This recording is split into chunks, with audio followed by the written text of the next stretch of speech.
ఛత్తీస్గఢ్లో లొంగుబాట్లు కొనసాగుతున్నాయి. తాజాగా అడవిని వీడి 41 మంది మావోయిస్టులు జనజీవన స్రవంతిలో కలిశారు. వీరిలో చాలామంది హిడ్మా అనుచరులు కూడా ఉన్నట్టుగా తెలుస్తోంది. అందులో 12 మంది మహిళలు ఉన్నారు. అలాగే బీజాపూర్ జిల్లా పోలీసుల ఎదుట వీళ్ళంతా లొంగిపోయినట్టుగా తెలుస్తుంది.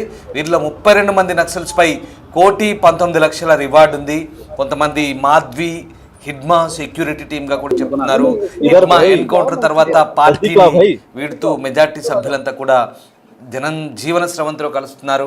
ఇప్పుడు హిడ్మా ప్లేస్లోకి బర్సేదేవా వచ్చారు. హిడ్మా స్కెచ్ వేస్తే దాన్ని అమలు చేసేదే బర్సేదేవా బాధ్యతలు చేపట్టిన లొంగుబాట్లు మాత్రం ఆగలేదు. డెడ్ లైన్ దగ్గర పడుతుండడంతో భారీగా కూంబింగ్ జరుగుతుంది. 2026 మార్చి 31కి నక్సలిజాన్ని పూర్తిగా నిర్మూలిస్తామని అమిత్ షా హెచ్చరించిన నేపథ్యంలో ప్రస్తుతం వరుసగా పెరుగుతున్నటువంటి ఒత్తిళ్ల నేపథ్యంలో మావోయిస్టులు లొంగుబాట్లకు గురవుతున్నట్టుగా తెలుస్తోంది. సో మొత్తం మీద మావోయిస్టులు భారీగా లొంగుబాటుకు గురవుతుండడంతో కోలుకోలేని ఎదురుదెబ్బ తగులుతోంది.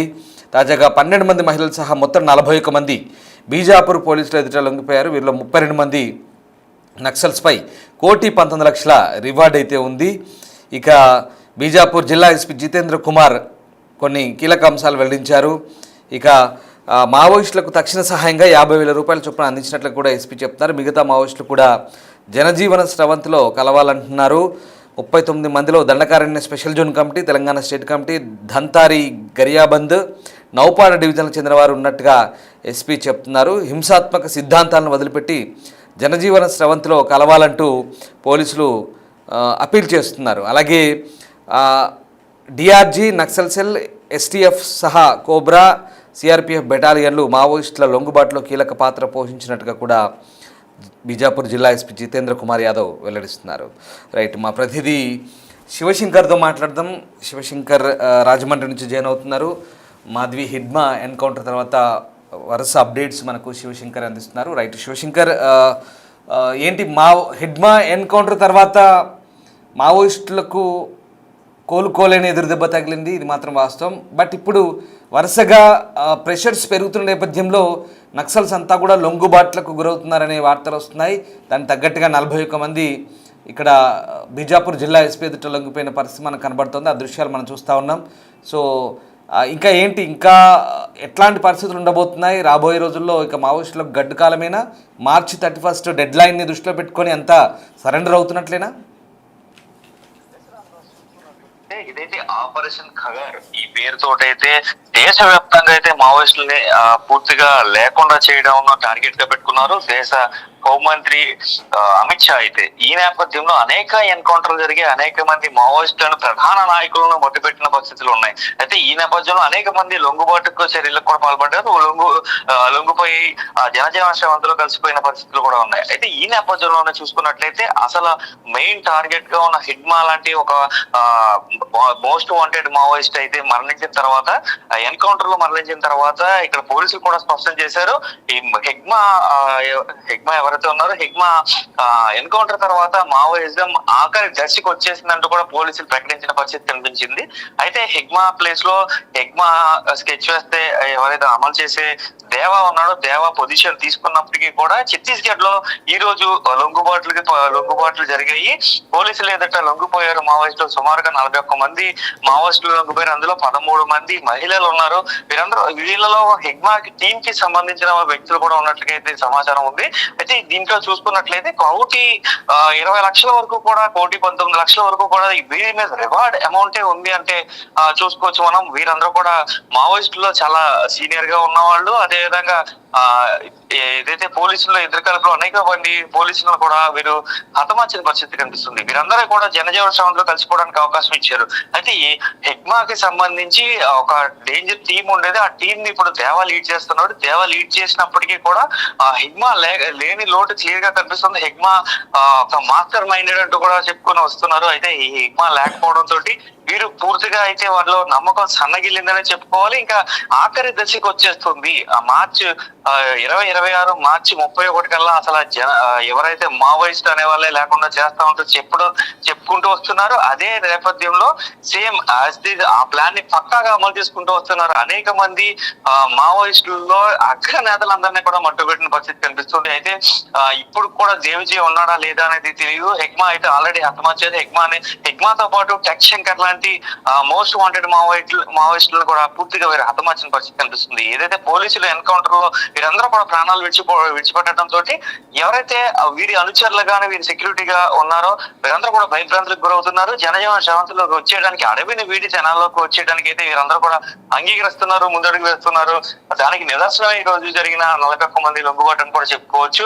ఎందుకంటే దాంట్లో హెగ్మా టీం, డేంజరస్ హెగ్మా టీం కి సంబంధించి సెక్యూరిటీగా వర్క్ చేస్తున్న వారు కూడా ఉన్నట్లుగా అయితే ఎస్పీ వెల్లడించిన పరిస్థితి కనిపిస్తుంది. సో దీన్ని బట్టి చూసుకున్నట్లయితే ఇదైతే ఆపరేషన్ కగార్ సక్సెస్ అవుతుంది. మావోయిస్టులు పూర్తిగా అయితే అడవిని వీడి బయటకు వస్తున్న పరిస్థితి కనిపిస్తుంది. లేదంటే కనుక ఖచ్చితంగా ఎన్కౌంటర్ లో ప్రాణాలు పోతాయని వారు భయంతో గజగజ వణుకుతున్న పరిస్థితి కనిపిస్తుందని క్లియర్ గా చెప్పుకోవచ్చు. రామదాస్.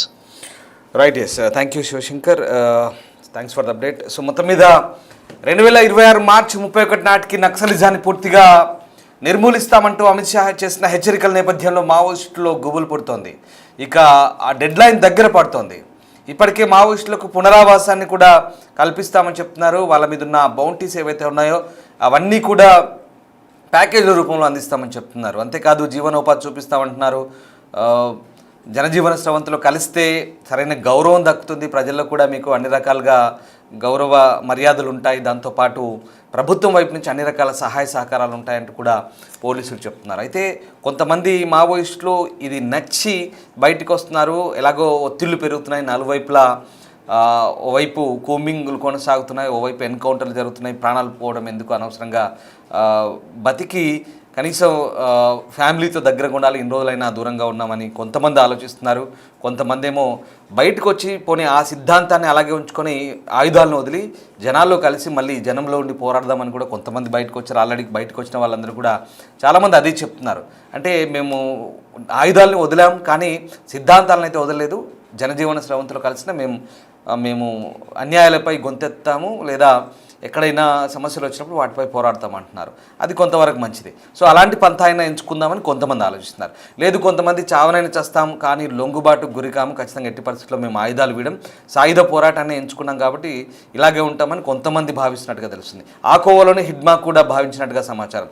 చివరిదాకా కూడా తాను లొంగిపోని ఎట్టి పరిస్థితుల్లో ఎలాగో అవసరమైతే ప్రాణత్యాగానికైనా సిద్ధం కానీ నేను లొంగిపోనని హిడ్మా భావించినట్టు సమాచారం. కానీ ఒకనొక సందర్భంలో హిడ్మా కూడా తాను లొంగుబాటుకు సిద్ధంగా ఉన్నాను, ఒత్తిళ్లు పెరుగుతున్నాయి అంటూ ఒక జర్నలిస్టుకు లేఖ రాసినట్టుగా కూడా కొన్ని వార్తలు వచ్చాయి. కానీ దానికి సరైన నిర్ధారణ అయితే లేదు. సో వాటెవర్, ఇవన్నీ కూడా భిన్నమైన కోణాలు. 31 March is a dead line. 2026 naxalism లేకుండా భారత్ ఉండాలనేది కేంద్ర ప్రభుత్వ లక్ష్యం. ఒక డొమెస్టిక్ వైలెన్స్, దేశంలో అంతర్గత తీవ్రవాదం ఏదైతే ఉందో నక్సల్స్ రూపంలో, మావోయిస్టు రూపంలో, ఇప్పుడు అది మావోయిస్టులుగా మారింది, వీళ్ళ రూపంలో దేశంలో నానాటికి హింస పెరిగిపోతుంది. ఒక సమాంతర ప్రభుత్వాలు నడుపుతూ హింసను ప్రేరేపిస్తూ ఎప్పటికప్పుడు ప్రభుత్వాలను ఛాలెంజ్ చేస్తున్న ఈ మావోయిజాన్ని ఎక్కడికక్కడ తుడిచిపెట్టాలనేది ప్రభుత్వ లక్ష్యం. సో దీంతో నక్సలైట్లకు సరైన పరిస్థితులు లేవు. ఇప్పుడు అనుకూలమైన పరిస్థితుల్లో కేవలం అడవిని నమ్ముకొని, ఆయుధాలను నమ్ముకొని అక్కడి నుంచి తమ సిద్ధాంతాలను లేదా తమ వ్యూహాలను పారిస్తామంటే కూడా ఎక్కడా పరిస్థితులు అనుకూలంగా లేవు. దానికి తగ్గట్టుగా ఇప్పుడున్నటువంటి నిర్బంధాలతో ఒక్కసారిగా వాళ్ళకు ఇబ్బందులు తలెత్తున్నాయి. సో లొంగిపోక తప్పని పరిస్థితి ఇప్పుడు మనకు కనిపిస్తుంది. ఈ లొంగుబాట్లు, ఎన్కౌంటర్లు ఇవన్నీ కూడా గత కొద్ది రోజులుగా వింటున్నాము. హిడ్మా ఎలిమినేషన్ తర్వాత ఇదంతా కూడా పూర్తి స్థాయి చర్చ. ఇప్పుడు 2 తెలుగు రాష్ట్రాలే కాదు, ఛత్తీస్గఢ్తో పాటు మిగతా రాష్ట్రాల్లో, ఏఓబీలో, ఒరిస్సాలో కానీ, బీహార్లో కానీ, బంగాల్లో కానీ, ఎక్కడైనా కూడా, పశ్చిమ బంగాల్లో కానీ ఎక్కడైనా కూడా మావోయిజం ఎక్కడెక్కడైతే ఉందో, మహారాష్ట్రలో కానీ, ఈ మొత్తం ప్రాంతాల్లో కూడా ఇప్పుడు మావోయిస్టులు ఉన్న చోట ఇదే చర్చ. సామాన్య ప్రజానికం, అవగాహన ఉన్న వాళ్ళంతా ఇదే చర్చ చేసుకుంటున్నారు. లేదా మావోయిస్టులో కూడా ఇదే చర్చ, లొంగిపోయిన మావోయిస్టులో కూడా అదే చర్చ. సరే, వాళ్ళని లొంగిపోదామనుకున్న అనవసరంగా తీసుకొచ్చి టార్గెట్ చేసి చంపుతున్నారు, ఇది పౌర హక్కుల ఉల్లంఘన అంటూ కొంతమంది వాదిస్తున్నారు. ప్రభుత్వాలు దానికి వ్యతిరేకంగా లేదా అలాంటిది ఏం లేదంటూ సైన్యం బలగాలు చెప్తున్నాయి. ఇక్కడ అంటే మావోయిస్టు సానుభూతి పర్లేదు ఒక వాదన, లేదా వ్యతిరేకులది మరొక వాదన. ఏదేమైనా భిన్న వాదనలు అయితే ఉన్నాయి. కానీ లొంగుబాటుకు గురైన వారికి అయితే ఖచ్చితంగా ఆ పునరావాసం కల్పిస్తాం, ఆ ప్యాకేజీలు ఇస్తాం, వాళ్ళ మీద ఉన్నటువంటి రివార్డులు ఇస్తామంటూ ప్రభుత్వాలు చెప్తున్నాయి. అందుకు తగ్గట్టుగా ప్రోత్సహిస్తున్న పరిస్థితి. సో చూడాలి, మార్చి 31 నాటికి పూర్తిగా నక్సల్స్ రహిత భారతాన్ని చూస్తామంటూ కేంద్ర ప్రభుత్వం చెప్తోంది. ఇది సాధ్యమవుతుందా? ఏం జరగబోతుంది? ప్రభుత్వం ఎలాంటి ప్రకటన చేయబోతుంది? వాస్తవ పరిస్థితులు ఏంటనేది ముందు ముందు తేలబోతుంది.